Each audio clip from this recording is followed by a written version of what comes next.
The year is 2011. I'm 16 years old, and I had just left school. I'm on my way to work, and I stop at a gas station. I'm leaving the gas station, and the next thing I know, I'm T-boned, and my car is spinning across 4 lanes. There's nothing else I could do, and I hear a voice, and it tells me, curl up in a ball and hope for the best. So I did. When I opened my eyes, my car was unrecognizable. It had folded like an accordion, glass everywhere. They needed to use the jaws of life to get me out. I remember the EMTs from the rescue came and told me to that if I hadn't gone in the position I did, that I would have lost my legs from the knees down and died. My Uncle Ray saved my life that day, but he had died 9 months ago. That day I realized the dead aren't gone. I'm Ashley-Raye, and this is Dying to Know, podcast about life, death, and whatever comes after. This is episode 1, and this is the story of a man that taught me that the dead aren't gone. Before I tell you about my Uncle Ray, I have to tell you what I was like as a kid. You know that feeling when someone's looking at you? You can feel their eyes on you even when your back is turned. I felt that all the time, even when I was alone. I would be playing Barbies in my room, and I would just feel someone watching me. And I remember I would go, "Mom, I love you." And she would call back, "I love you too." It was my way of letting them, whoever they were, know that I wasn't alone in the house.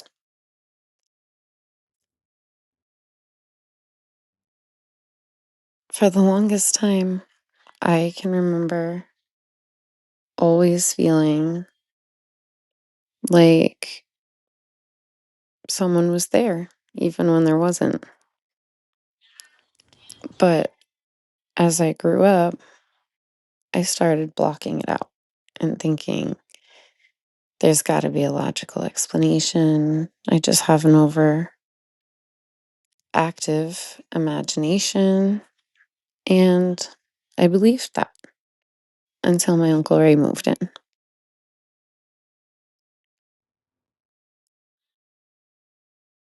I have to talk about my Uncle Ray because it matters for the rest of this story. As a little kid, my Uncle Ray scared me, and I would avoid him. He was an alcoholic, and he'd come over, and he would be drunk, very drunk. I could smell the liquor on his breath if he got too close. And I felt like he always antagonized me. I remember one time he called me a punk. That I wouldn't amount to anything.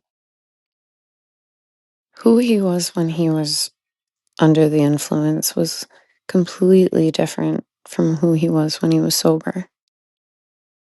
When he was sober, he didn't have a mean bone in his body. But when he was drunk, he could be mean and say very hurtful things. But then, when I turned 16, he was diagnosed with liver carcinoma, and he was given 3 months to live.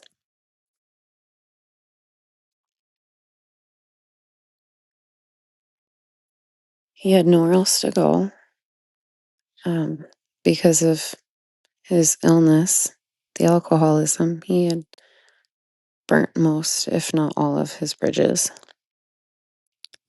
So we took him in. He moved in, and in 3 months, our bond grew more than it had my entire life. This was the first time I got a chance to see him sober, really sober. I would make him tea and dinner, and I'd watch him build and paint these model cars. Simultaneously, as I watched him wither away. He died on December 10th, 2010, and I'll never forget what a mess I was. It was me, my mom, my Uncle Skip, and my Uncle Ray in the house at that time. And we just had a feeling. He had become very weak. He was able to walk around that morning, but by that evening, he needed to be carried to the bathroom. And then my Uncle Skip came out of his bedroom after checking on him, and he said, "I think he's gone." I got physically sick. And before the coroner came to take him, I wanted to say goodbye. My mom and my Uncle Skip didn't think that I could handle it, but I insisted. And I went into his room and I just stared at him. And I remember waiting for him to take a breath and say something to me, but he didn't because he died. But I still felt him in that room with me. I remember feeling this pressure in the air. And again, that feeling that I wasn't alone in that room, even though I was.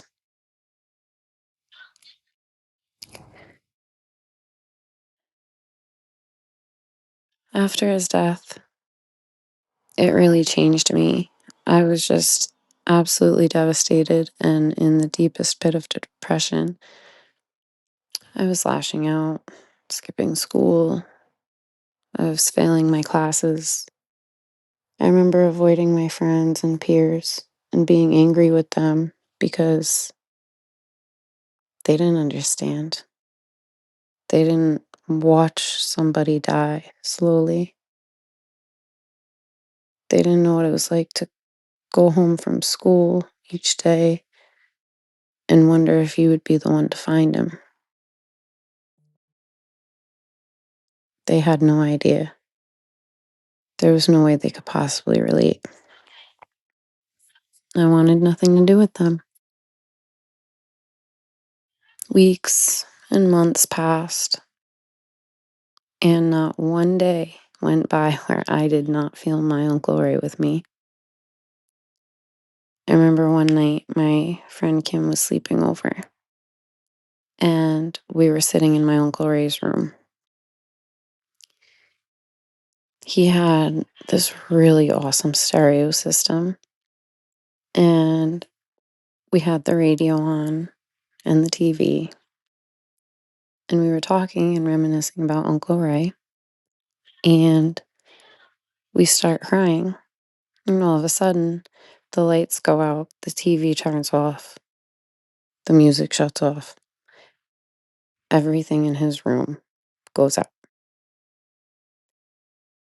and we get freaked out. We run out of the room into the living room, and the living room lights are on, the TV's on, the kitchen lights are on, and me and Kim are just freaking out. We didn't lose power except for that one room.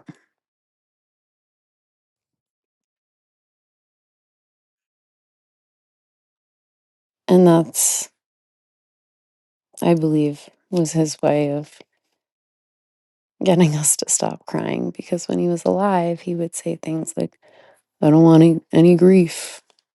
I don't want to hear any belly aching. When he was sober, he didn't like seeing people sad or angry or upset. He just wanted peace all the time.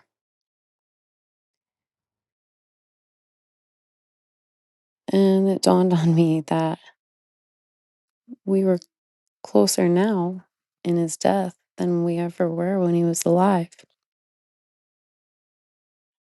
And that was proven 9 months later. A month from my 17th birthday, as I'm leaving a gas station after school, I'm on my way to work.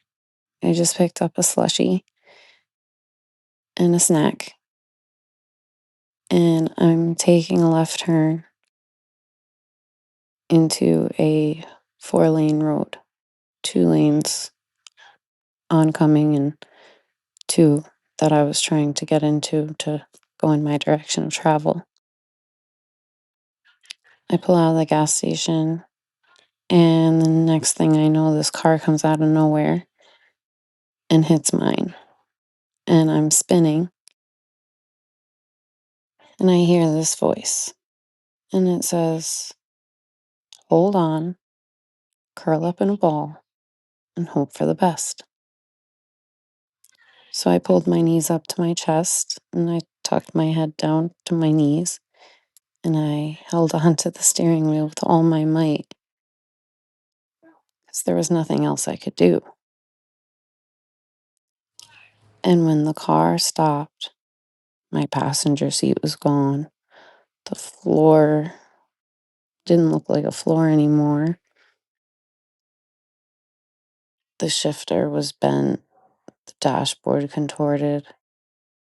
The only space left in that car was where I was curled up in a ball. So the ambulance comes, and I have this decent sized gash in my knee. Excuse me. And I guess it was the shock and adrenaline, but I'm insisting I'm fine. Just get me out. I have to go to work and I have dance class. And they kind of chuckled, the cops and the EMTs, and they go, you're not going to be dancing tonight. You're not going to be dancing for a little while. And they start telling me how lucky I was to be alive, because if I didn't pull my legs up, I could have lost my legs from the knees down and I could have died.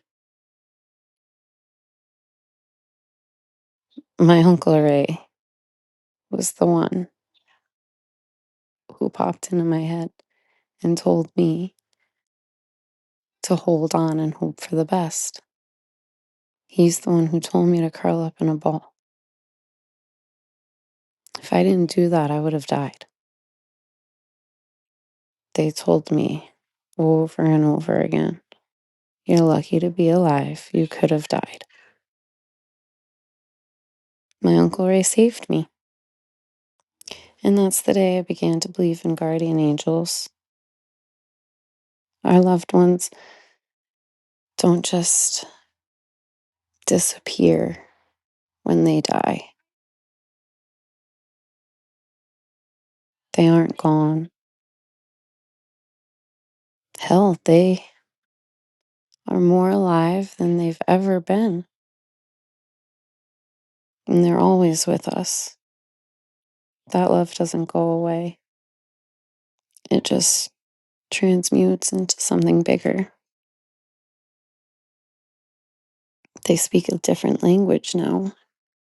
And if you really pay attention, you'll hear them. That's why I'm still here, because I heard him. And that is one of the things that inspired me to start Dying to Know. I wanted to write a book about my experiences, and I wanted to share them. I never thought about doing a podcast about it until recently. But yeah, my Uncle Ray is one of the reasons I started this.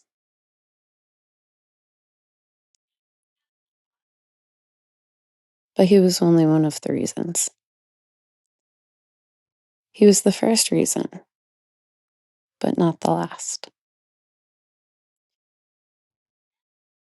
In the episodes coming up, I'm going to tell you about the night I gave God a 1 week ultimatum and what happened 3 days later. I'm also going to tell you about the year I lost both of my parents. And I'm going to tell you about the codes that my mom sends me now that she's gone. But that's for later.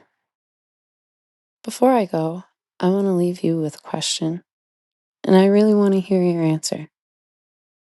You can send it to me in a comment, a voice note, whatever feels best. And I will read some of your responses in future episodes. There's not any right or wrong answers. So here it is. Have you ever had a moment when you knew, really knew, that someone you lost was still with you? What happened? I'm Ashley-Raye, and this is Dying to Know, where we ask questions that have no answers. See you next time.